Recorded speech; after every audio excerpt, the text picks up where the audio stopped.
Durante años nos han dicho qué podemos pensar, qué debemos hacer, qué tendríamos que estudiar, qué deberíamos de comer, incluso qué podemos vestir. Dentro de nosotras hay una corsaria que está dispuesta a conquistar terrenos que nos han negado, a alzar la voz y a nunca más quedarnos calladas. Esto es Corsarias, el podcast. Hola, bienvenidos a un capítulo más de Corsarias Podcast. El día de hoy vamos a tocar un tema que seguramente a muchos de nosotros nos causa inquietud.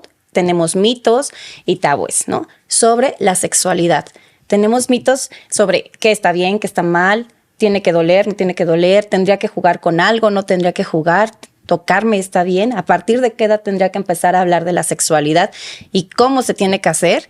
Para todas esas dudas que tenemos una invitada. Antes de que presente a la invitada, previamente hice una investigación. Me puse a investigar con mis amigas, con conocidos. En Instagram puse unas preguntas ahí que me dijeran como qué dudas, qué mitos o qué es lo que piensan cuando es la sexualidad. Y el día de hoy vamos a responder esas preguntas que tenemos para que Fer, que es una experta en el tema, nos ayude y nos quite todas esas malas ideas que tenemos, esas telarañas, y nos eduquemos un poco más sobre este tema que además, bueno, lo vivimos todos los días, desde el día uno que nacemos, lo tenemos que estar viviendo. Así que, bueno, con ustedes, Fer. Hola, Fer, ¿cómo estás? Hola, muy bien, estoy muy contenta de estar aquí con Natalie. Muy bien, Fer. Pues bueno, justo me encanta que estés aquí para podernos ayudar a quitarnos como todas estas historias o mitos o todas estas malas ideas que tenemos respecto a la sexualidad, ¿no? Primero, entender un poco qué es la sexualidad o qué estudia la sexología, ¿no? Porque cuando yo le preguntaba a mis amigas, a conocidos, y justo pregunté en Instagram, dice, oigan, ¿qué entienden por sexología? Y todos era como sexo. O sea, literal solo me ponían, es el sexo, ¿no? O es hablar del sexo científicamente. Y yo, o sea, ¿cómo? ¿No? Entonces creo que desde ahí saber qué estudia la sexología, ¿no? Y luego cuando les decía, ¿ustedes van con el sexólogo o han ido en alguna vez con un sexólogo? Y ellos eran como, no, o sea, como ¿por qué? Y incluso alguien me contestó en privado y dijo, eso ya vas cuando estás como muy mal con tu pareja, con el sexólogo y ya, ¿no? O sea, como no hay, me decían, es como el psicólogo de las parejas, ¿no? Uh-huh. Y yo, ok, bueno, creo que vamos a tener que ir de menos a más. Sí, de menos a más, porque creo que tenemos ahí un montón de mitos, pero en realidad nunca lo tenemos tan claro, ¿no? Claro, sí, a mí me parece que estos mitos vienen a partir de la falta de información y de todo lo que nos han dicho que debe ser y sentirse la sexualidad. En este caso, sí, la sexología es la que estudia la sexualidad humana, pero cuando hablamos de sexualidad humana no solo estamos hablando de el encuentro erótico con o sin coito, estamos hablando de todo lo que conlleva la sexualidad, que a mí me gusta decirlo así para que se entienda, que no es como del librito, que la sexualidad es todo lo que somos. Todas las personas en el mundo somos seres sexuales y ser sexual no quiere decir necesariamente, nuevamente, que quieras ir a tener relaciones sexuales, sino más bien es cómo te sientes desde que te despiertas y te miras al espejo y te gusta lo que ves, te sientes cómoda o cómodo en tu propia piel, cómo te relacionas con el mundo, con las personas de tu mismo género, de otro género, sin que necesariamente haya un vínculo erótico necesariamente. Entonces es todo lo que somos, todo cómo impacta, sí, los encuentros eróticos, cómo impactan en nuestra vida, en qué tan productivas, creativas, felices, gozosas somos, porque al final todo es un espejo. Entonces, cómo yo me relaciono eróticamente tanto conmigo como con otras personas es un espejo de cómo me relaciono con el mundo en general y en específico me gusta decir en cómo nos relacionamos con el placer, con el gozo de la vida, la diversión y todas estas situaciones maravillosas. Justo, porque cuando escuchamos esta palabra placer, luego vienen a nuestra mente, o por ejemplo, yo en estas conversaciones que tenía con amigas, para ella placer lo llevaban justo a la parte del coito, solamente, ¿no? Y para mí era como, no, o sea, siento que en la vida hay más placeres, ¿no? Uh-huh. Que el coito, y es como relacionarnos de otra forma, ¿no? ¿Cómo podemos ver, hoy cómo crees que perciben esta palabra de placer las personas? O sea, ¿cómo la...? Mira, me parece que generalmente se asocia el placer al placer sexual. O sea, como que la gente escucha la palabra placer y pone cara de susto porque piensa que ya lo vas a vincular con algo erótico. Y no es así. Incluso así, y esto es como algo muy chistoso, las mismas redes sociales te banean la palabra placer. Hay que disfrazarla. Cuando yo me enteré dije, pero o sea, el placer es en la vida, no necesariamente sexual. Y es justo por eso. Pero a mí me parece que el placer es este gozo que tienes por la vida, porque como te decía hace rato, es un espejo. Si tú eres capaz de gozar un café calientito delicioso, si eres capaz de gozar una comida cuando te bañas, el ver el cielo, fácilmente vas a poder conectar con el placer sexual. Porque todo es como sinónimo.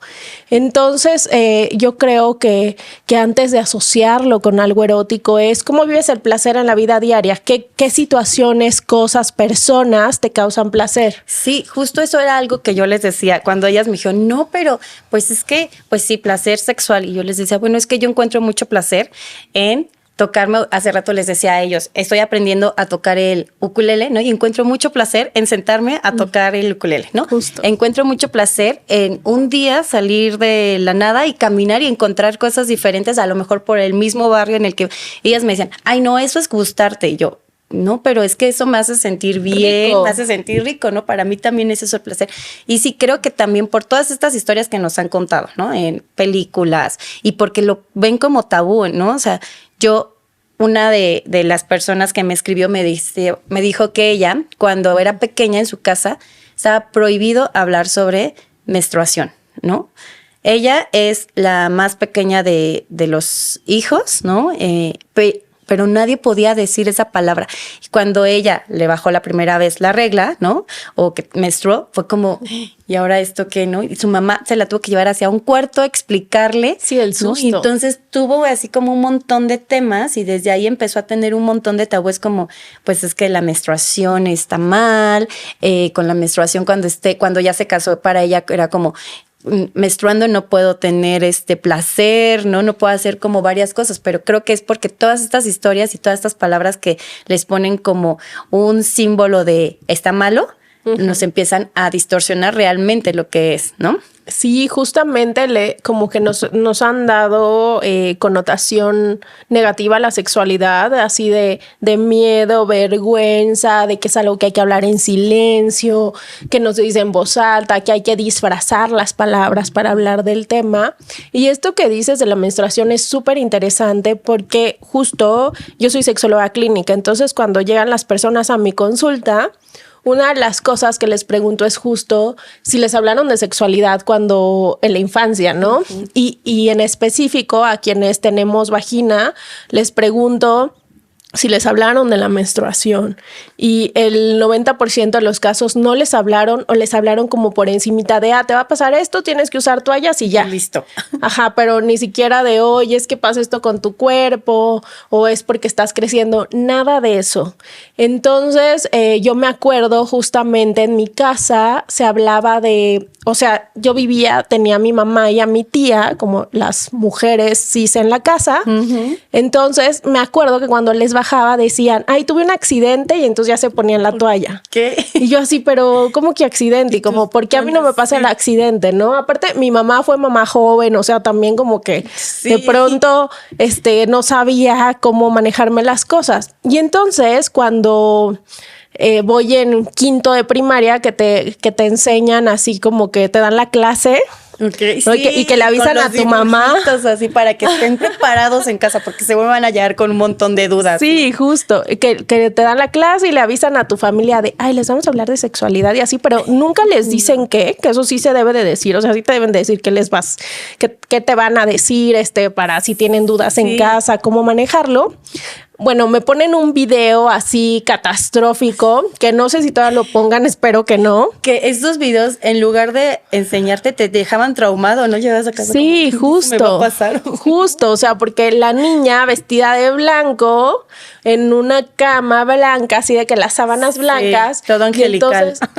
Y entonces se despierta y eso, bueno, una matanza, así de que sangre, toda la cama, que yo digo, eso es irreal. Por supuesto que así no sucede en la vida real. Sí, a lo mejor te llegas a manchar de sangre, claro, pero no es como si hubieran matado a alguien. Sí. Entonces, me acuerdo que me súper asusté y llegué a mi casa porque dije, esto no es un accidente, esto ya es como... Sí, me voy a morir, desangró, ¿no?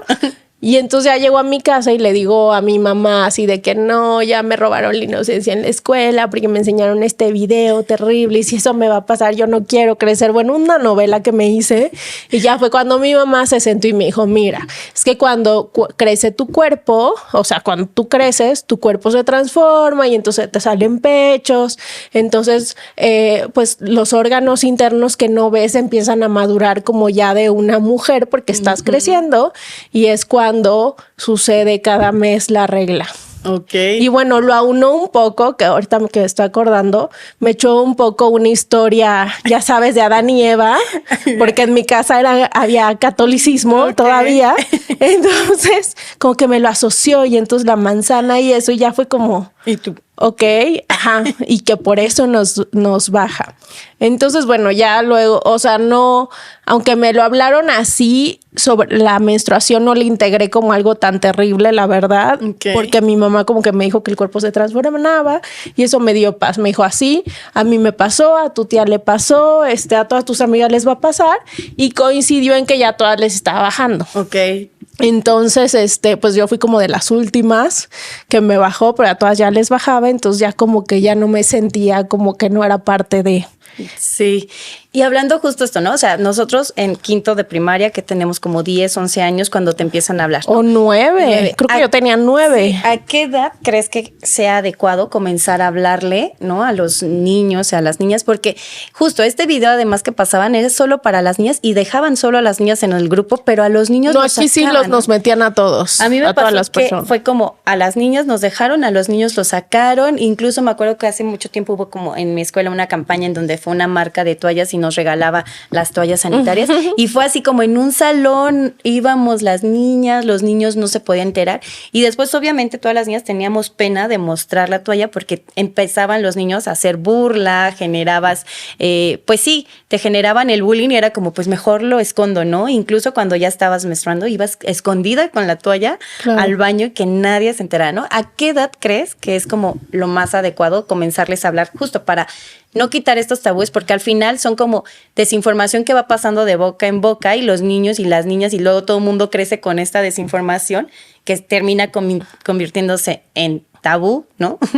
Pues mira, desde que son mini personas se les tiene que hablar de sexualidad, o sea, desde la infancia, desde que están chiquitos, chiquitas y empiezan ya a identificar que sus cuerpos son diferentes, porque no falta que se bañan con la hermanita o con el papá o con la mamá y se dan cuenta que la anatomía es diferente.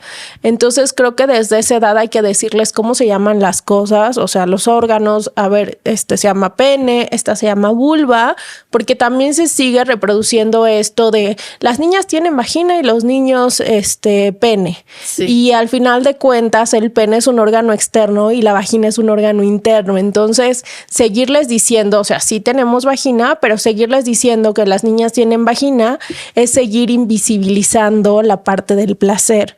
Porque la mayoría de nosotras sentimos el placer por la zona vulvar. Entonces, es importante decirles, niñas vulva, niños pene. Mientras se identifiquen de esa manera, ya luego, bueno, ya se habla de identidades y también es importante a manera de prevención de alguna situación de abuso, hablarles acerca de las conductas públicas y privadas, de que nadie, ni mamá, ni papá, ni el abuelito, ni la abuelita, nadie puede tocar su cuerpo, incluso cuando se bañan, enseñarles a lavarse, así de, a ver, te voy a dar con tu jaboncito y tú te vas a lavar muy bien, o sea, cuestiones así también que les hagan cuidar de sí mismas, ¿no? De sí mismos. Y hablarles de, por ejemplo, es muy común que cuando son chiquitas o chiquitos, empiecen a darse cuenta que sienten rico de tocar sus órganos externos. Entonces decirles, a ver, acariciar el cuerpo, darse masajito es muy rico, pero es algo que hacemos cada quien en privado. Nadie te puede ver, nadie debe estar contigo. Si tú quieres hacerlo solito o solita, estos son los espacios, tu recámara, tu lo que sea. También porque de alguna manera ahí les estamos enseñando a no vivir con culpa su sexualidad más tarde. Claro. Porque ¿qué pasa? Sí, que eso sucedía más en nuestros tiempos. Si te cachaban tocándote era niña pecado. Sucia, cochina, eso no se hace, o niño, déjate ahí. Y también a lo mejor el niño tenía comezón, porque también puede haber infeccioncitas, o sea, a esas edades, porque al final hay bacterias y demás. Entonces, o sea, también es una referencia de que algo está pasando. Claro. Entonces es importante hablarles de conductas públicas y privadas y también de consentimiento, porque tenemos como esta cultura de dale beso a tu abuelito y deja que tu abuelita te abrace. Y a lo mejor el niño, la niña no quieren y es válido que digan que no. A lo mejor no están de humor, amanecieron de malas, a lo mejor no le cae bien la abuelita o el abuelito. Entonces es importante respetar eso, incluso como mamá o papá que luego también les dan besos y así. O sea, es importante eso porque también ahí les estamos enseñando del consentimiento y creo que eso es esencial. Sí, y a poner límites, ¿no? Y justo ahorita, por ejemplo, decías en esta parte de cuando empiezan ellos a tocarse, ¿no?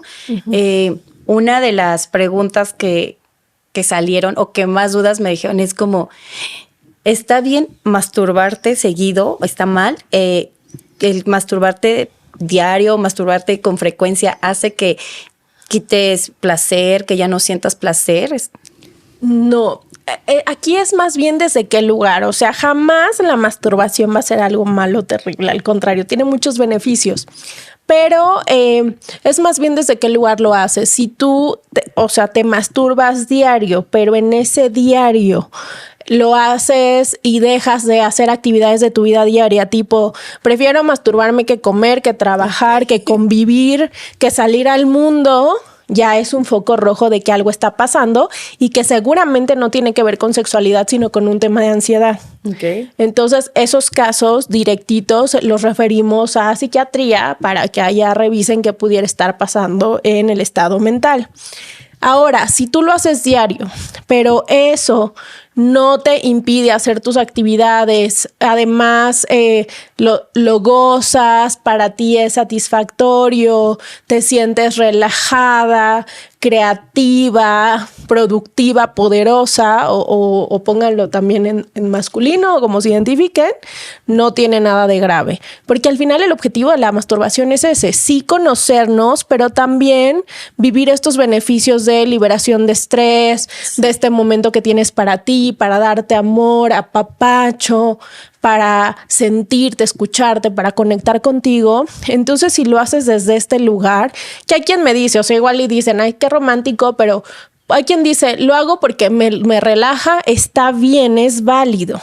Si alguien me dice, es que estaba muy estresado y entonces al hacerlo también libero el estrés, es válido. O sea, la cuestión es que lo hagas desde este lugar para vivir los beneficios. Es como cuando vas a un restaurante, si te tratan delicioso y comes delicioso, regresas, quieres volver ahí. Claro, sí. Así es la masturbación, a diferencia de si vas a un restaurante en donde ni la pasas bien, te desesperas porque no te atienden y la comida es terrible, pues no quieres volver. Entonces, si para ti ese espacio que te regalas para autoerotizarte es ese restaurante delicioso, vuelves. O sea, es válido que quieras volver al placer. Sí, y hace rato, ahorita mencionaste que era también para conocerte, ¿no? Yo justo le comentaba a una persona y decía, es que no me puedes decir que nunca te has tocado, nunca te has masturbado y que te gusta mucho. O sea, sí puedes decir que te gusta y que a lo mejor tuviste una gran experiencia, pero ¿cómo sabes qué es lo que realmente te gusta si tú no te tocas, ¿no? Y yo le dije, creo que la mejor forma para conocerte y saber qué es lo que te gusta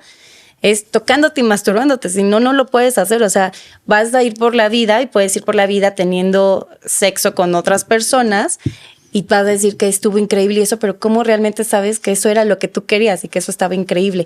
Es eso, o sea, eso puede ser posible que puedas nunca masturbarte en tu vida y tener sexo y decir, uy, esto sí me gustó. Puede haber casos, sin embargo, es poco común porque también hay que considerar aquí como el contexto. Aquí en México, la mayoría y quizá en otros países, pero bueno, vamos a hablar de México que conocemos, nosotras estamos educadas para cooperar. Ok, sí. No para decidir. No. Para no tocarnos, porque nos han dicho que está prohibido, que es sucio, que tienes que esperar a que llegue el príncipe azul y te dé todo el placer del mundo. O sea, estamos como educadas desde este lugar de no tomar como las riendas de nuestro placer. O sea, tenemos esa educación, que lo hagamos o no, y es decisión de cada quien. Sí. Pero sí sigue pasando, sobre todo yo lo veo mucho, yo trabajo con parejas, o sea, en sexología clínica, en terapia, con parejas heteros, en donde ella dice que no se toca porque tiene pareja, y porque entonces como porque se va a tocar, que qué flojera, que para eso tiene al hombre que venga y la toque y demás. Sin embargo, de pronto hay la queja de que él no lo hace bien, de que él la lastima, de que él no sé qué, y seguramente hay algo de verdad ahí. Pero cuando les pregunto, oye, ¿y tú sabes cómo sientes rico? No, es que nunca me he tocado. Y yo, ¿cómo por qué? Ay, pues porque él sabe, él es hombre. Entonces como que traemos esto de echarle la bolita de nuestro placer a la otra persona. Sí. Y pasa algo muy chistoso en estas parejas heteros, porque ellas le echan la bolita a él y él sí se siente responsable, porque la mayoría de las personas que me escriben es así de, oye, ¿cómo hago que mi novia tenga un orgasmo? ¿O cómo hago que mi novia eyacule? ¿O cómo hago que mi novia sea multiorgásmica? Y yo les pregunto, ¿y tú cómo le haces para sentir placer? Sí. No, es que ella le tengo que hacer como si nuestro cuerpo fuera una máquina que hay que apretar. Y entonces ya gozas, y ya eso te hace el mejor esposo, novio, amante, como le quieras poner. Entonces creo que lo primero aquí es devolver la responsabilidad de su placer a cada quien, porque al final de cuentas cada quien conoce el camino. Sí. Que esto viene de otra pregunta frecuente que en estas parejas también, que ellas me dicen, oye, es que sola, las que sí se tocan, sola sí llego al orgasmo y en pareja no. Okay. Entonces yo les digo, ¿sola cómo lo haces? No, que me estimulo por fuera y demás. ¿Y en pareja cómo lo haces? Con penetración. Sí, no estás hablando de lo mismo. Le digo, entonces tienes que enseñarle el camino, sería prudente enseñarle el camino a la otra persona para llegar. Entonces sí creo que es importante, sobre todo en esta época en que se habla de que las mujeres nos hemos empoderado y decimos lo que sentimos, lo que pensamos, somos independientes, o sea, todo esto a lo que se le ha llamado empoderamiento, que creo que soy de las que están peleadas con la palabra, porque es como si nunca hubiéramos tenido el poder, y siempre hemos tenido el poder de nuestro placer, o sea, está en nuestras manos, solo que cada quien lo elige o no. Entonces yo les digo, a ver, no me digan que se han empoderado si no han empezado por tocar su cuerpo y abrazar las sensaciones del cuerpo, porque de nada me sirve, o bueno, a lo mejor sí, pero que te expreses, que seas independiente y demás, si tu relación con tu cuerpo es nula. Sí, no te conoces. Ajá, si hasta te incomoda ponerte la crema y tocarte los pechos, sí, que nada más te estás poniendo crema, porque sí hay casos. Entonces, o sea, sí creo que es bien importante regresar la responsabilidad. Eso nos da poder, eso nos hace tener experiencias eróticas mucho más placenteras, eso nos hace quitar el foco de atención también del coito y nos hace sentirnos más libres, porque si tú te sientes cómoda en un encuentro erótico, si tú puedes comunicar lo que te gusta y cómo te gusta, por supuesto que tus encuentros van a ser más placenteros, más divertidos, más gozosos, vas a sentir que se expande el placer, puedes sentir N cantidad de maravillas. Claro, y ahorita justo decías, cuando están en pareja, ¿no? Otra de las preguntas que me decían es como, es que ya si ya estoy en pareja, ya no tendría que masturbarme, ¿no? Y yo pregunté, como, ¿por qué? ¿Por qué no? O sea, digo, no, pues porque yo ya me masturbé antes de estar en pareja, ya estoy en pareja, ya me conozco yo, pero todo el tiempo puedes seguir experimentando nuevas formas de sentir placer, ¿no? O sea, creo que ese índice todavía de muchas personas cuando están en pareja dejan de masturbarse, incluso hasta lo ponen, ¿no? En películas así, si llegan a descubrir a alguien de la pareja masturbándose, es como, me está engañando, está haciéndome infiel, ¿qué está pasando? Yo ya no le gusto, no la traigo, ¿qué es lo que pasa, no? Sí, justo esto es, o sea, esta creencia de que no nos debemos masturbar teniendo pareja es por esto que te decía, de que le echamos la bolita del placer y también hay por ahí una asociación a que si nos masturbamos es como serle infiel a la pareja. Sí. Y yo digo, a ver, ¿serle infiel con quién?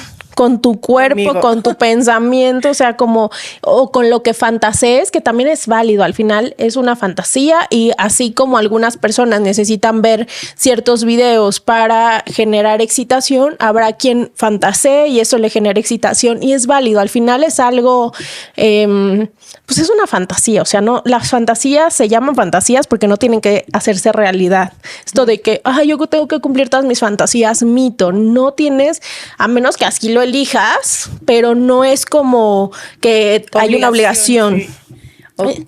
Entonces, sí, cuando me dicen esto, le digo, a ver, si tú por tu parte te autoerotizas, tu placer y lo que tú vivas de manera independiente va a poder contribuir al placer en pareja, porque entonces te vas a conocer mejor, vas a conocer la mejor manera de llegar a tus orgasmos, vas a tener como esta inquietud por experimentar ciertas posiciones o ciertas prácticas que vas a llevar a enriquecer a la cama con la otra persona.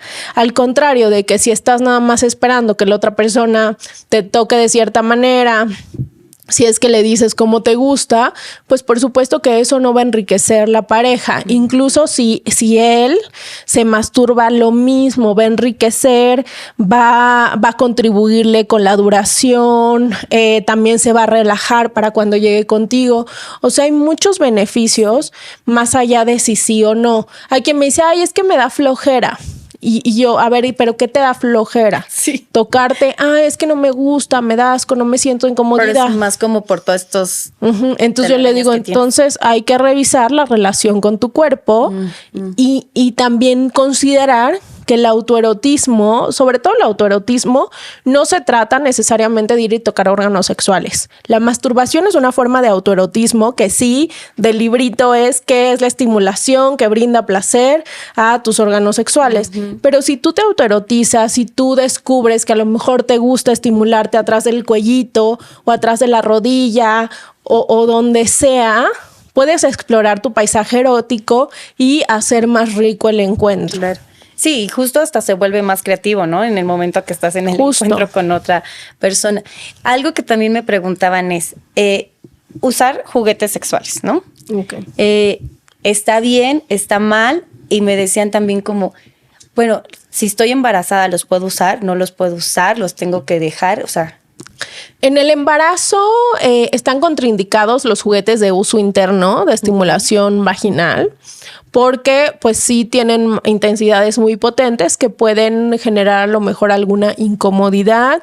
Okay. Si hay un embarazo de alto riesgo están prohibidos todo tipo de juguetes. Si el embarazo va bien, solo los de uso interno y se pueden utilizar de uso externo. Nada más que yo recomiendo que si a lo mejor ya tenías un juguete de uso externo y estabas acostumbrada a ponerle la máxima potencia, que a lo mejor probaras de la potencia media a la más baja. O sea, que fuera como más ligerón, porque al final de cuentas es una etapa en donde las hormonas andan en rush y entonces nuestro cuerpo está más sensible, así que no necesitarías tanto y también a manera de autocuidado.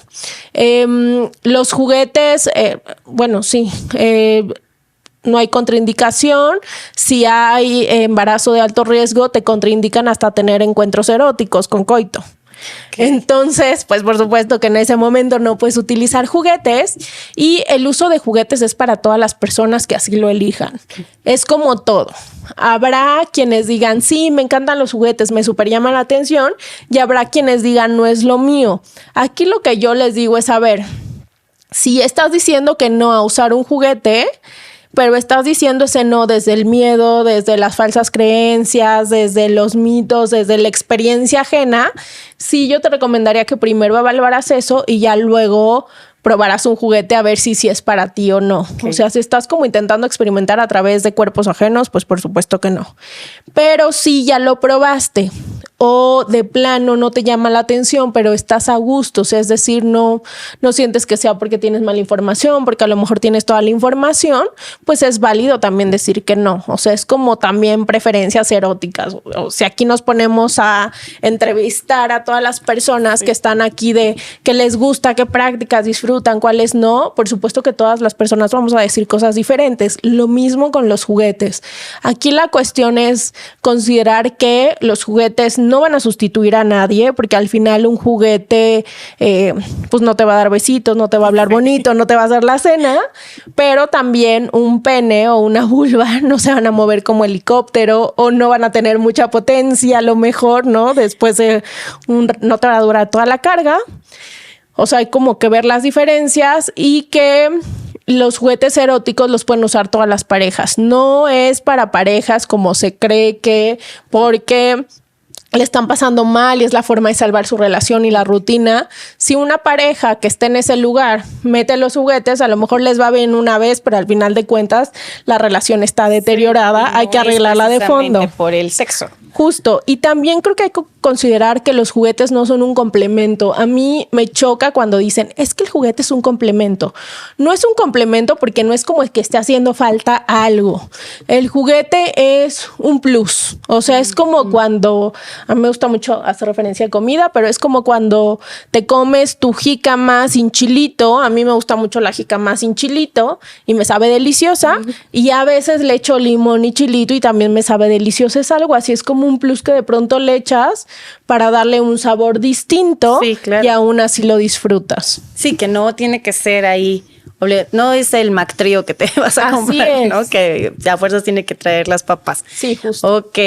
Y una pregunta más que me decían justo ahorita que hablamos de las embarazas, ¿no? Es, cuando estás embarazada, ¿hasta qué punto es como recomendable, ¿no? Poder seguir experimentando y teniendo encuentros, ¿no? Uh-huh. Y después del embarazo, ¿cuándo podría volver a tener encuentros con mi pareja?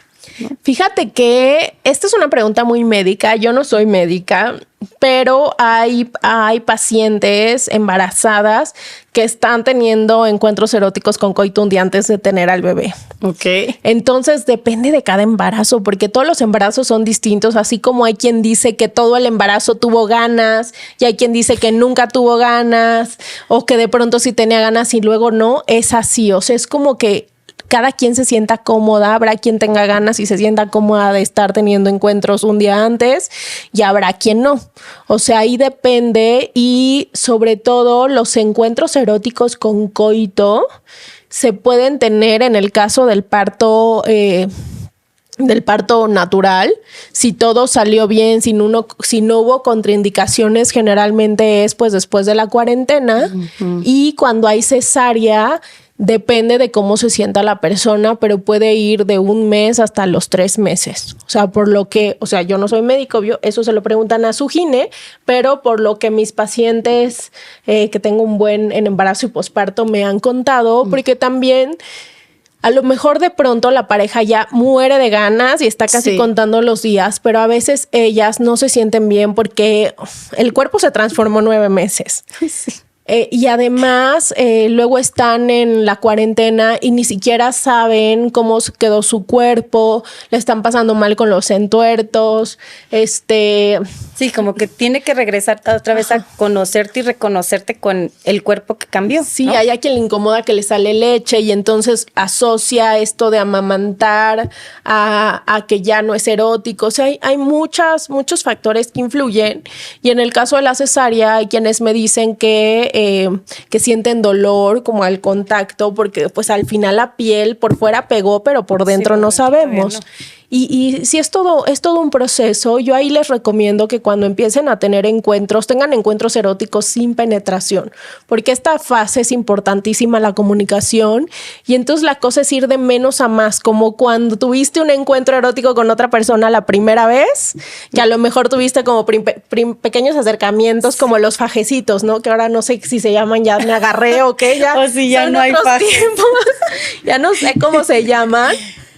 pero como estos primeros fajecitos o estos besitos apasionados. Y entonces sí, en el que no necesariamente había penetración, era como... Y era delicioso. Solamente sentir mucha adrenalina y una cosa ahí rica, divertida. Entonces la idea es como ir en este menos a más, y ya que la persona que vivió todos los cambios se sienta lista, ya elige si quiere o no penetración, y también esa puede ser de menos a más, o sea, no tiene que entrar todo el pene, puede ser la primera sección, o sea, al final quien decide el ritmo es la persona en posparto o embarazada.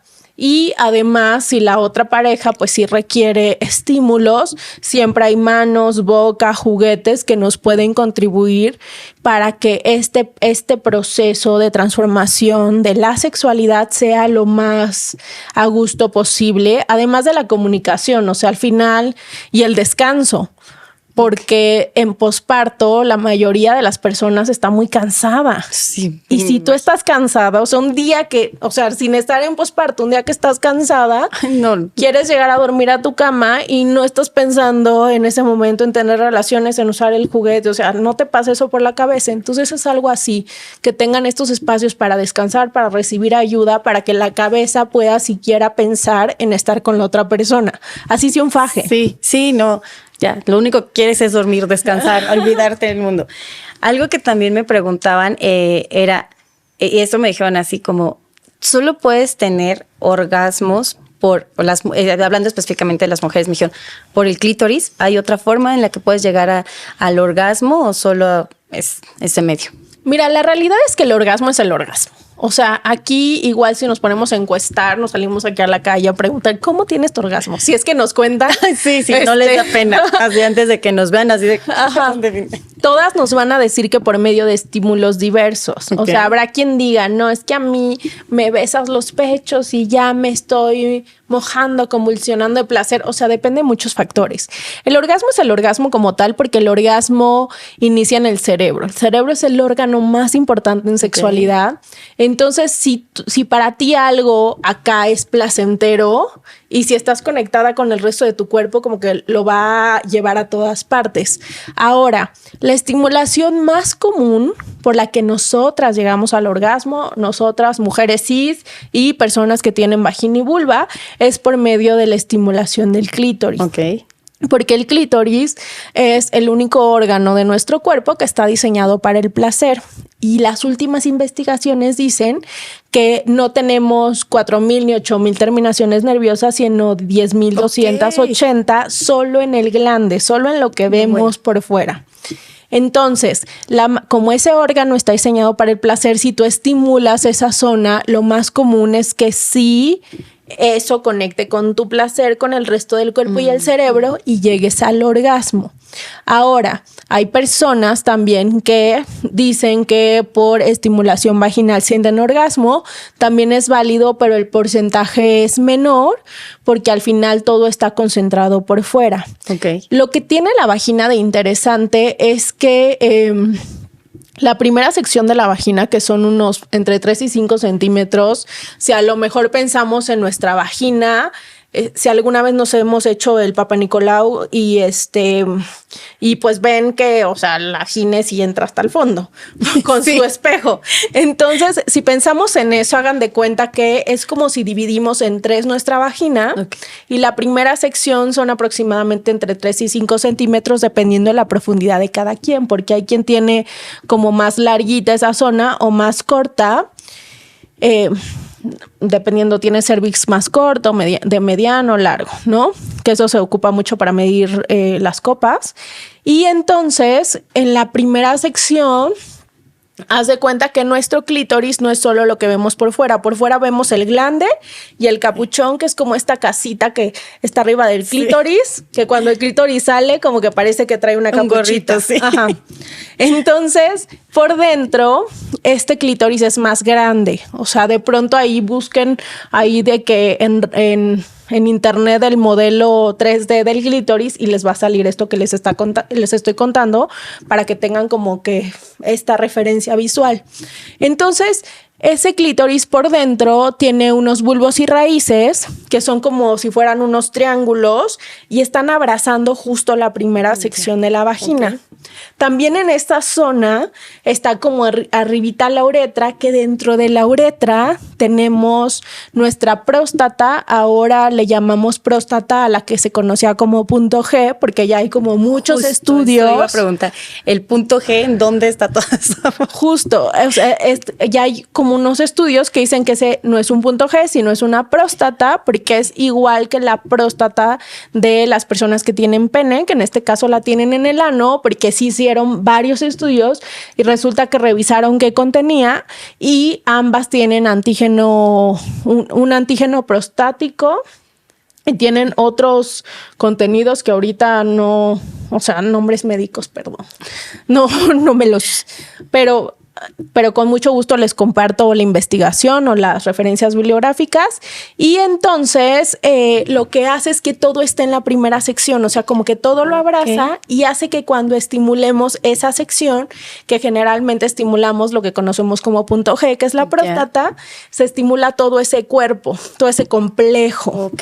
Y entonces eso nos permite vivir una experiencia placentera. Así que no es que el orgasmo necesariamente sea por estimulación vaginal. Al final de cuentas, sí, a través de la vagina estás estimulando, pero estás estimulando el clítoris. Y además, aquí hay algo bien importante. Hay personas que no sienten tanto placer por esta estimulación. Es válido, no hay nada de grave contigo si no la sientes. En el mundo, o sea, yo creo que el 70%, bueno, no, hay una estadística, no creo. El 70% de las personas que tenemos vulva logramos el orgasmo por estimulación de clítoris de manera externa y un 30% refiere que lo logra por interna. Pero de todas formas es interna, está estimulando el complejo que les digo. Así que básicamente, si hablamos de estimulación, la mayoría sería de clítoris. Esto no hace que digamos, no, entonces si tú me dices que sientes orgasmos por estimulación de pechos, no es cierto, no. Al final de cuentas, cada quien sabe cómo vive sus orgasmos, qué le contribuye. Habrá quien me diga, sí, necesito estimulación de clítoris, pero también necesito que me besen. Habrá quien me diga, necesito que el ambiente huela rico, que mi pareja huela rico. O sea, al final cada quien sabe qué estímulos y qué estimulaciones le contribuyen a lograr el orgasmo. Solo digan, el orgasmo es el orgasmo, nada de que hay dos tipos de orgasmo, el vaginal, no. O sea, eso sí, no, porque todo empieza acá. Otro órgano importante también en la sexualidad es la piel, porque la que siente es la piel. Y además siendo el órgano más grande de todo. Claro, es el más grande. Y además yo tenía uno de mis maestros en la maestría, que era uno como de los más importantes que hablaban de que hablaron de sexualidad en México, que ya falleció. Él decía que también un órgano muy importante era el oído, porque había que saber escuchar. Pero para saber escuchar hay que conocerse, para poder comunicar lo que necesitamos y que la otra persona pueda empatizar con ello. Y otra pregunta que también me decían o que nos hacían era, todas las veces que tengo coito o penetración, todas las veces tengo que tener orgasmo, o sea, ¿es obligatorio? No es obligatorio llegar al orgasmo en todos los encuentros eróticos, independientemente de cómo sea la estimulación. Evidentemente, si tú has reconocido que tú logras el orgasmo por estimulación de clítoris y lo estás buscando solo por penetración, como te decía hace rato, no es que haya algo grave contigo, es que necesitas estimular eso que ya sabes que te ayuda a que suceda. Porque todas las terminaciones están ahí, acuérdense, 10,280. Entonces, por supuesto que queremos estimularlas. Pero también hay como esta creencia de que el objetivo del encuentro erótico con coito o sin coito es llegar al orgasmo. Es una mentira. Que cuando no llegas es como, no estuvo bien, no pasó nada. Y es como, atrás hubo un jugueteo previo que tal vez eso estuvo muy rico, ¿no? Sí, pero también creo que aquí yo amo la respuesta sexual, o sea, y amo a Master y Johnson y amo a todas las personas que vinieron después y hablaron de respuesta sexual, pero me parece que que conozcamos la respuesta sexual de pronto nos ha hecho mucho daño, porque es como si queremos, como cuando vamos en una carrera y vamos pasando ciertos obstáculos. Obstáculos, sí. Queremos como que así suceda la respuesta sexual, y la realidad es que sí, a lo mejor a nivel corporal, por medio de ciertos estímulos, sí podemos ir pasando de uno a otro, pero en específico también la sexualidad no es solo una cuestión física y funcional, tiene que ver también con nuestras emociones. Entonces, a mí me gusta decir que el orgasmo es más emocional de lo que nos han contado, así como el deseo sexual.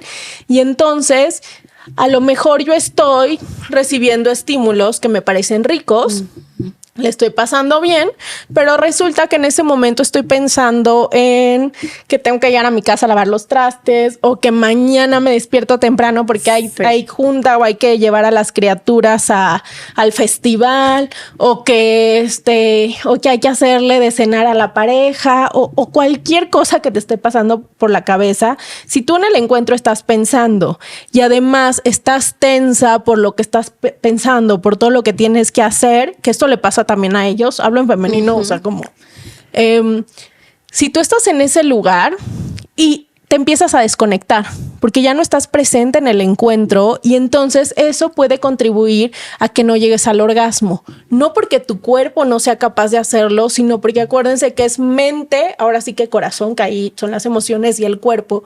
Si cada quien está por su lado, sí, si no hay esa conexión. Está justo en que mañana hay festival y mi cuerpo está ahí, pero mis emociones están hoy en el estrés de que no he hecho el peinado loco, ¿no? El sombrero loco. Sí. Por supuesto que no voy a llegar al orgasmo porque no estoy.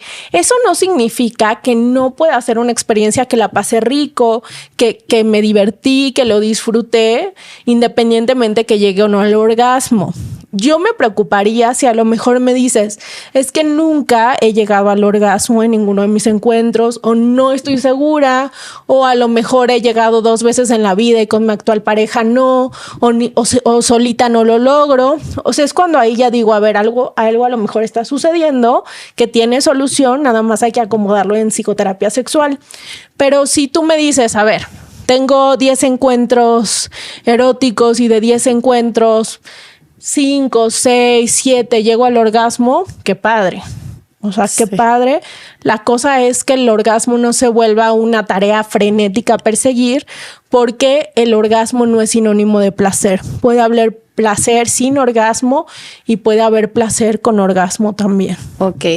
Y justo ahorita hablando de esta parte del orgasmo, ¿no? ¿Qué tan cierto es que hay, o sea, una persona me decía, es que ¿de verdad existen las mujeres que son multiorgásmicas, o eso es un mito, no? Es verdad. De hecho, todas las personas somos multiorgásmicas. Okay. Todas, sin importar género, sexo, biológico, nada. En el caso de nosotras, se dice que somos multiorgásmicas no por esta creencia de Hollywood y de las películas sexualmente explícitas, de cómo se ve, ¿no? Sino, y de que así, de que tienen un orgasmo y no dejan de gritar y están así que media hora gritando, eso es un mitazo. En realidad somos multiorgásmicas porque si nos regresamos a la respuesta sexual que decíamos hace rato, es que en la fase, después del orgasmo, viene la fase de resolución, que es cuando ya tuvimos el orgasmo, y luego viene el periodo refractario. Okay. Nosotras, las mujeres cis y las personas con vulva y vagina, no pasamos nunca por el periodo refractario. El periodo refractario es esa etapa de descanso que necesitan los hombres cis y las personas con pene para volver a poder tener una erección, que esto depende mucho de el estado de salud, de la edad, o sea, como el tiempo que tarden, que puede ser de minutos, horas, días, dependiendo de estos factores. Nosotras no pasamos por eso, o sea, nosotras terminamos un encuentro erótico, digámoslo así, y si recibimos estímulos que nos causan placer, podemos volver a tener erección en el clítoris, podemos volver a sentir placer, podemos volver a tener orgasmos. Ellos necesitan tiempo. Yeah. Es por eso que somos multiorgásmicas, porque tenemos la posibilidad de tener varios orgasmos en un mismo día y porque nuestro cuerpo así lo es.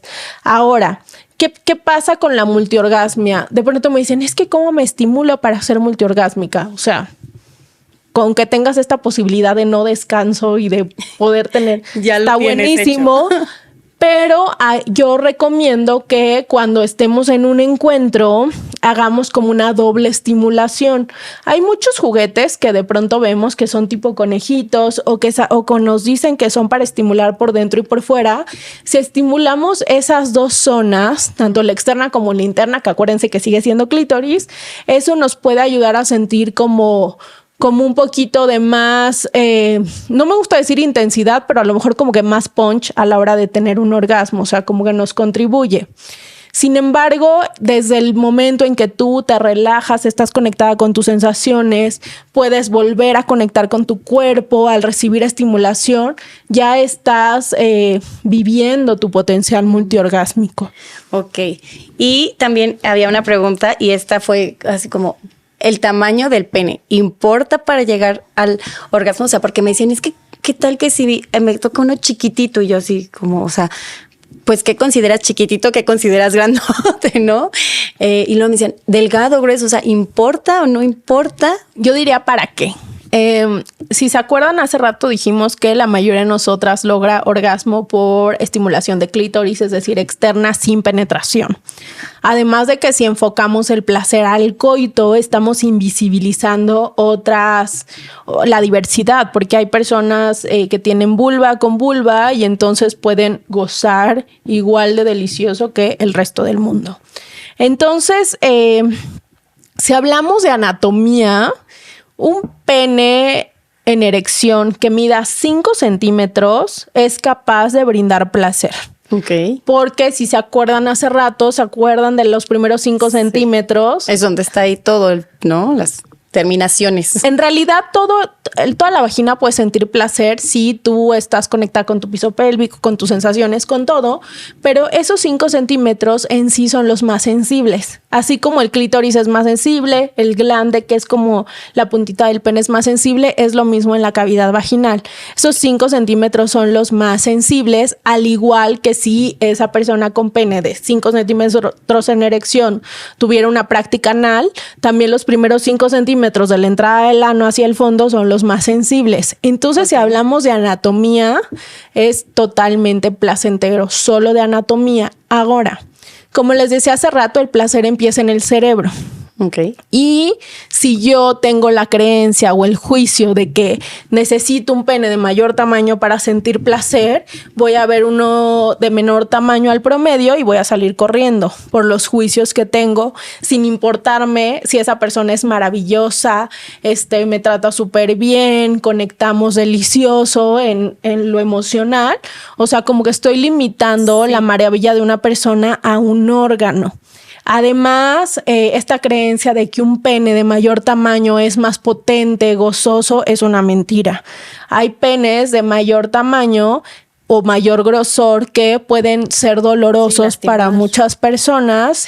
Y no quiere decir que tampoco vamos a satanizar los penes gigantes, o sea, o los penes de mayor tamaño al promedio, simplemente que se requieren ayudas sexuales como un buen lubricante, no a lo mejor no hacer posiciones de penetración profunda porque pueden ser incómodas y dolorosas, y la cuestión aquí es que queremos disfrutar, sino buscar posiciones de penetración leve a moderada e ir cuidando el ritmo, o sea, que la persona que recibe la estimulación, ya sea anal o vaginal, vaya diciendo así, vaya dando luz verde de cuánto puede entrar, o poner un tope con un anillo, con una donita de estas de placer que son justo para las penetraciones. Entonces, o sea, hay que quitarnos como esa creencia, además de quitarle el poder al coito de nuestro placer cuando tenemos manos, piel y diversidad de cuestiones para gozar. Ok. Y otra que me preguntaban era, esta me la hicieron muchas mujeres y me dijeron, o sea, ¿cómo puedo empezar? El fin de semana fui con unas amigas a ver monólogos de la vagina, ¿no? Okay. Y justo ahí pasan un monólogo de una chica que va a un como club, le puso, de hecho, ella le llama como el club de la vagina, ¿no? Uh-huh. A mostrarla, ¿no? A enseñarla, a verla, a conocerse, ¿no? Y entonces después de eso me surgían y me dijeron, como, es necesario que no la conozcamos, que la veamos, o sea, ¿cómo tenemos que hacerle? O sea, no, aquí en México una me decía, yo no sé si existen esos lugares a donde alguien te va direccionando y por qué tendría que verla, ¿no? O sea... Sí, sí es importante que te veas porque es como cuando vemos otra parte del cuerpo, o sea, que nos vemos la cara a diario y entonces me sale el granito y ya vi que me salió el granito y voy y me echo lo que me haya que echar. Es lo mismo con la vulva. Más allá del tema de placer que es necesario, es importante ver nuestra vulva para saber si está sana, si tiene algún granito, si hay sequedad, o sea, muchas cuestiones que puedes ver tal cual, valga la redundancia, a simple vista. Entonces también es importante conocer nuestras zonas de placer, porque por ejemplo, es muy común cuando es nuestro primer encuentro erótico con otra persona, que de pronto ni siquiera sepamos por dónde entra el pene, sí. ¿no? En el caso del pene, como que no sabemos, y entonces vemos muy chiquita la vagina, y o sea, y como que hay una serie de pues falsa información o falta de información con la que llegamos, por lo que es necesario, o sea, para que tú conozcas dónde está tu clítoris, porque a veces a lo mejor tú puedes estimulártelo como por donde el cuerpo te dé a entender y más o menos ir viendo, pero a veces como que no ubicas con la mano, o sea, todas estas situaciones, además de ver nuestro flujo, que a veces se ve luego a simple vista, de ver si hay algún granito que pudiera ser síntoma de alguna infección o señal, sí es importante conocerla, y más que alguien te vaya guiando, hay muchos talleres en educación de la sexualidad en donde a lo mejor no nos vamos a poner a ver vulvas, eso lo hace una gine, ella es quien te revisa, pero a lo mejor en un taller yo te enseño en un modelo anatómico que tengo, que pueden ver todas, cuáles son tus zonas de placer, cómo puedes estimular, por dónde entra el pene, por dónde puedes introducir un juguete, sí. cómo puedes dar un masajito a la vulva, que no necesariamente sea masturbación, o qué técnica está deliciosa que podrías probar si no tienes idea de cómo tocarte. A lo mejor te podría enseñar eso y ya tú en casa, con toda la tranquilidad, en un momento que te sientas en confianza, en paz, decidida, pues ya te puedas mirar frente al espejo la vulva, porque hay estas campañas de cáncer de mama y entonces todas estamos ahí, lo que dura la campaña, porque octubre solamente olvida, ya no. Estamos ahí con la axila y así, ¿no?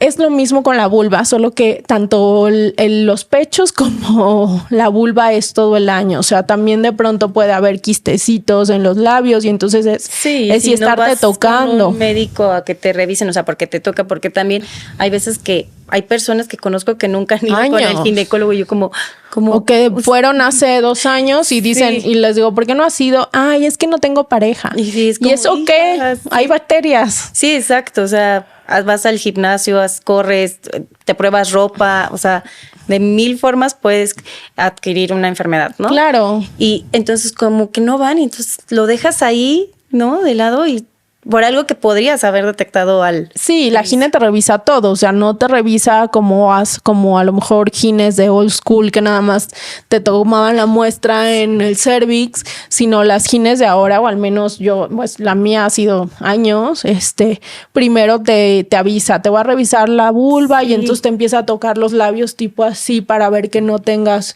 un granito, un quistecito, no sé. Entonces te dice, bueno, ya revisé, todo está bien, ahora voy a introducir el espejo y te va dando como todo lo que va haciendo. Sí, como un y hasta recorrido. Te enseña, o sea, ya hay como estas cámaras que te permiten también ver tu anatomía para que te conozcas. Sí, sí. Y otra que me preguntaban justo era depilarse. ¿Está bien? ¿Está mal? ¿Ayuda más a que el erotismo suba? ¿Es higiénico? ¿Es antihigiénico? O sea, porque hoy todo el tiempo escuchan como, tengo que hacerme la depilación, tengo que no sé qué, ya la depilación permanente. O sea, ¿está bien? ¿Está mal? ¿Ayuda? ¿No ayuda? Yo preguntaría aquí, yo haría que se preguntaran aquí, ¿para qué te quieres depilar? ¿O para quién? Porque la mayoría de las personas que se quieren depilar es, como decíamos hace rato, en función de alguien más y no porque necesariamente yo me sienta cómoda. Entonces, o sea, aquí es preferencia de cada quien. Habrá quien diga, yo me depilo y me siento, porque me siento más fresca, porque no me da comezoncita el pelito o porque me gusta.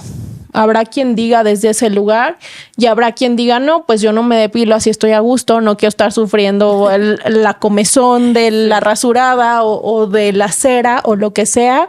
Es como te sientas cómoda. Sí hay por ahí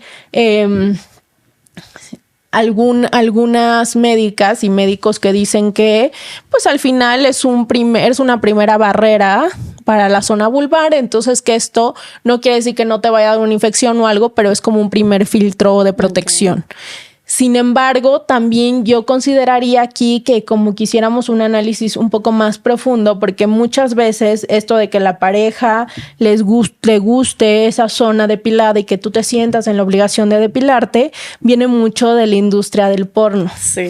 De que la mayoría de las actrices están depiladas, pero si lo ves fríamente es infantil. Sí. Es una niña. Ajá, entonces es infantil y es como venir a este lugar de pues yo tengo el poder y sí. Tener este juego de poder. Entonces, o sea, eso es como ya algo más profundo, pero si tú dices, yo me depilo no por nadie, sino porque yo estoy a gusto, se vale. Así como quien diga yo no, y así estoy a gusto, se vale. Así como quien diga yo nada más las orillitas para que no se me vea en el bikini, se vale. Si habrá quien dice yo me lo corto, me hago un cut ahí cada mes, también es válido. Entonces aquí sí no es que sea bueno o malo, depende de cada quien. Y tampoco el llegar a sentir placer, ¿no? Que tengas o no tengas. No, porque al final de cuentas, o sea, sí la zona donde están los vellos púbicos luego se nos olvida y también es el monte de Venus. Si tú lo estimulas como con un masajito con cierta presión, se siente placer porque de alguna manera presiona el clítoris, el capuchón y a lo mejor los labios internos. Y bueno, los labios externos también sienten placer. Entonces, al final de cuentas, toda tu vulva siente placer. Lo que pasa es que nos enfocamos mucho en el clítoris y también tenemos labios internos, externos, capuchón, el monte de Venus, que también si los estimulas pueden ser placenteros. Pero el vello, con vello o sin vello, tú puedes sentir placer. Okay. Como en el cuerpo. O sea, hay zonas donde tienes vello, te acaricia, sientes rico. Sí, y ahorita justo de todos estos encuentros eróticos y que mencionaste del porno, ¿no? Creo que la forma en la que nos educan a las mujeres y a los hombres para sentir placer, al inicio mencionábamos nuestra parte de a las mujeres para sentir placer, ni siquiera nos educan o no sé, antes no nos educan, así era como tú solo tienes que estar ahí para que alguien más sienta placer, ¿no? Y creo que eso viene mucho de la industria porno, ¿no? Donde el hombre es el que lleva, el que hace. ¿Qué consejos podríamos darles, o sea, para que se quiten como esas telarañas? Porque al final las relaciones no son como en el porno, ¿no? Nunca van a ser. Eso es fingido, actuado, todo por completo, ¿no? ¿Cómo podríamos quitar ese erotismo? Que incluso luego ni hay erotismo en el porno. Uh-huh. ¿Qué sí es erotismo y qué no es erotismo?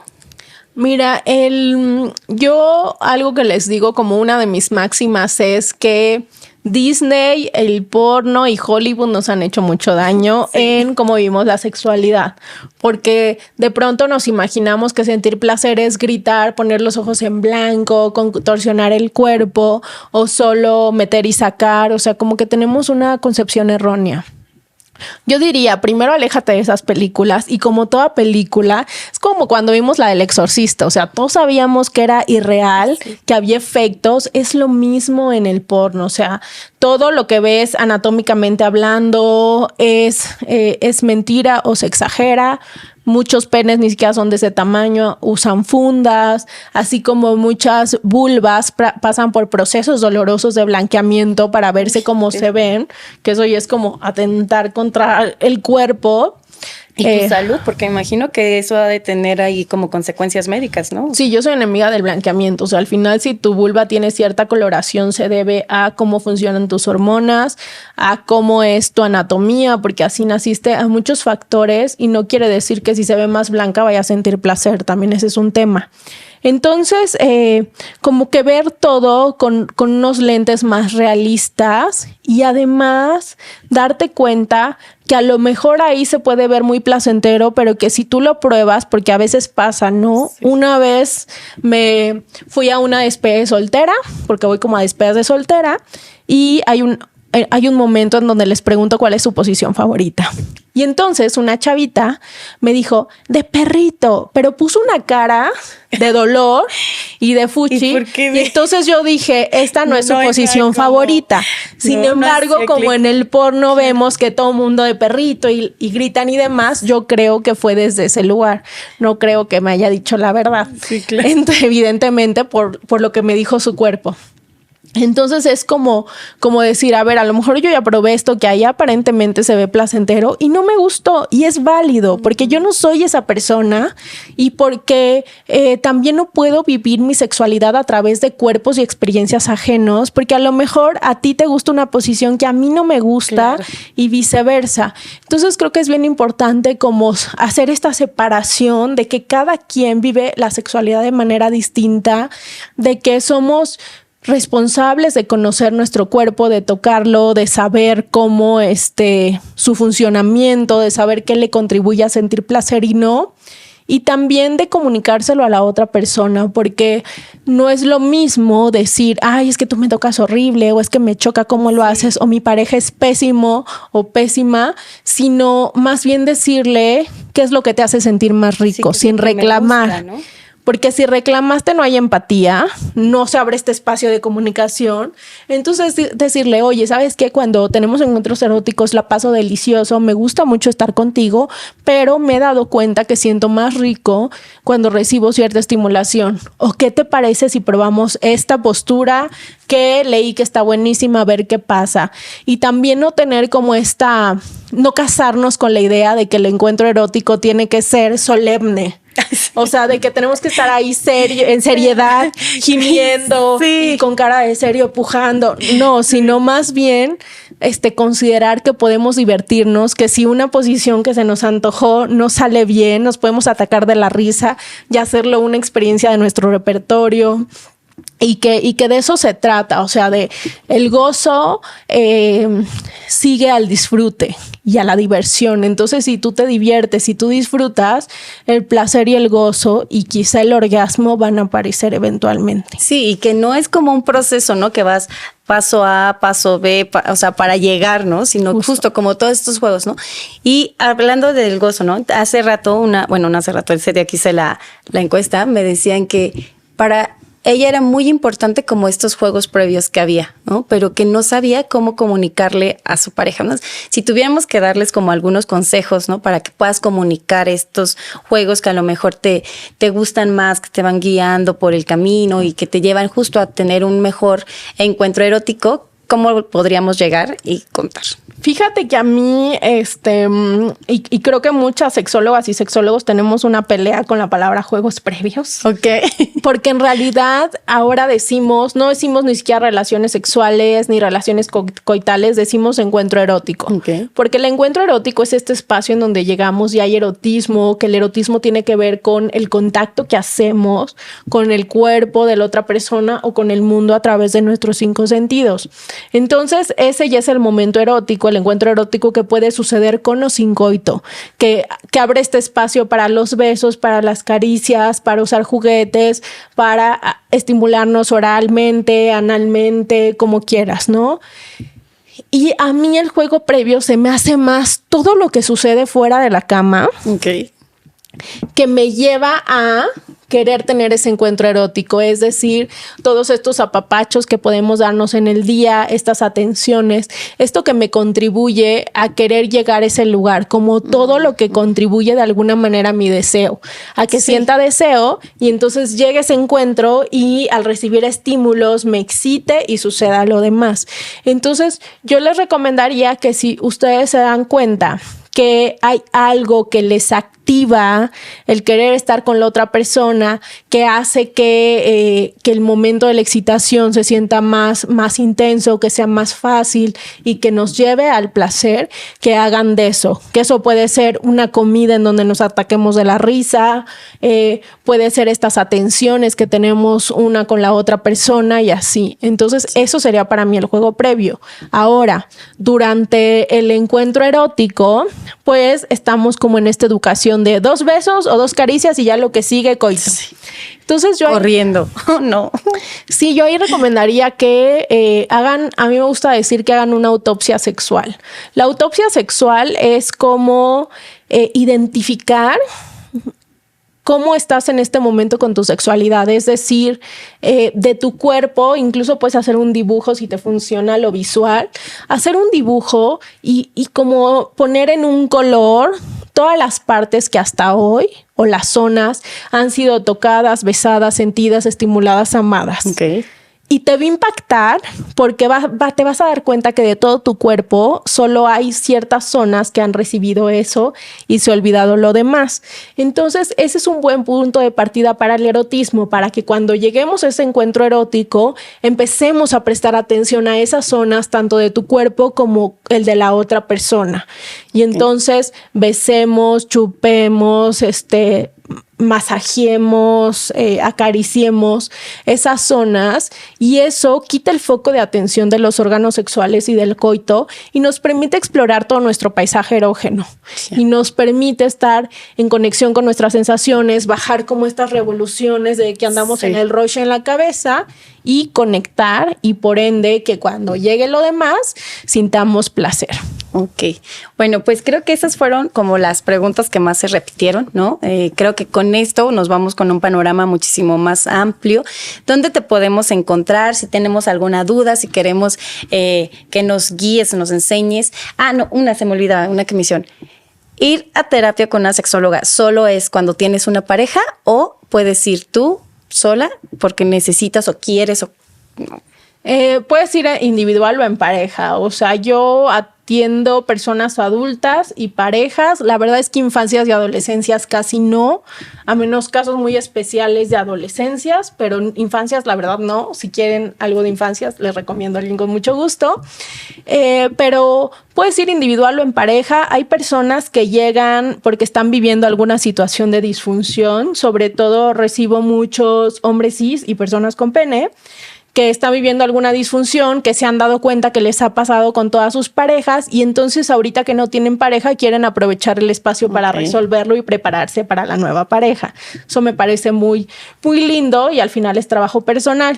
También hay parejas que llegan por alguna dificultad igual o disfunción sexual, que si a lo mejor una persona tiene más deseo que la otra o también alguien tiene disfunción eréctil, eyaculación precoz, no puede llegar al orgasmo, también llegan en pareja. El proceso es igual, o sea, dejamos actividades para realizar en casa. En el caso de la pareja, estas experiencias se hacen en pareja.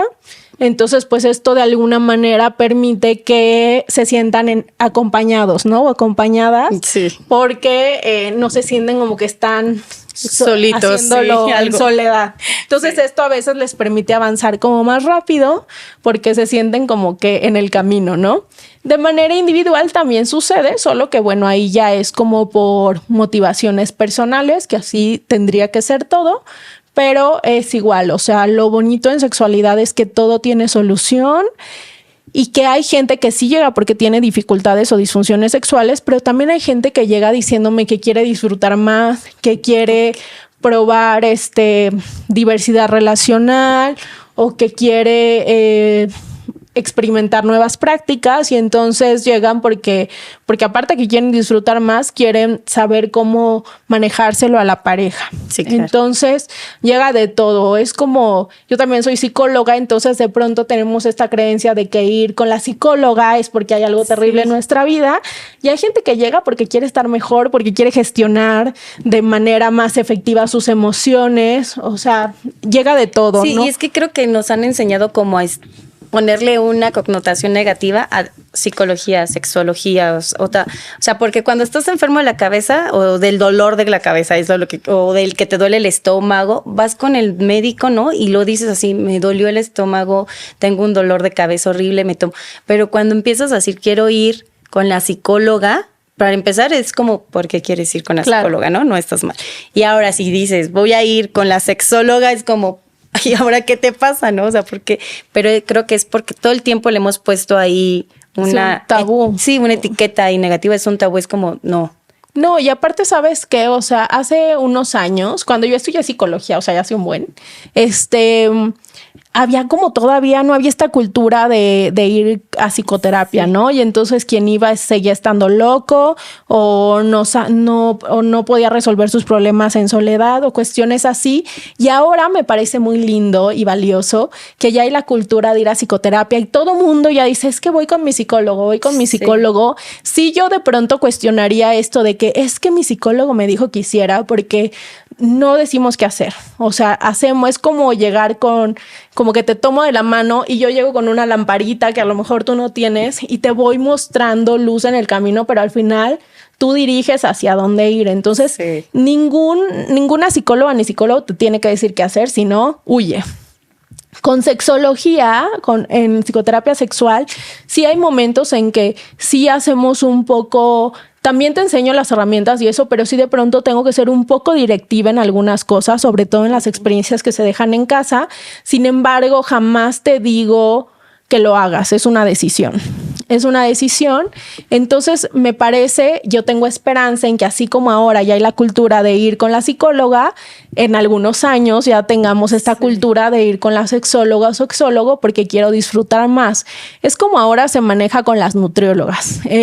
Antes la gente iba con las nutriólogas porque les referían los médicos o las médicas o porque querían bajar de peso o por cuestiones así. Y ahora ya hay gente que hace ejercicio, que en general come bien y llega con la nutrióloga porque quiere comer mejor. Sí, solo como una guía un poco más amplia de lo que conocimiento que ya tienes. Es el mismo ejemplo aquí, puedes llegar porque quieres estar mejor, no tienes que pasarla terrible. Evidentemente yo llevo procesos psicoterapéuticos, pero hay gente que me llega a asesoría porque tiene dudas, porque quiere aclararse, porque quiere algunos consejos. Eso lo hacemos más directivo y ya, se va feliz y ya luego me escriben, oye, me pasó esto con esto y está bien, o sea, es válido también. Ok, bueno, pues creo que esas fueron las principales dudas o tabús, ¿no?, que salieron en estas conversaciones y en esta encuesta que hice.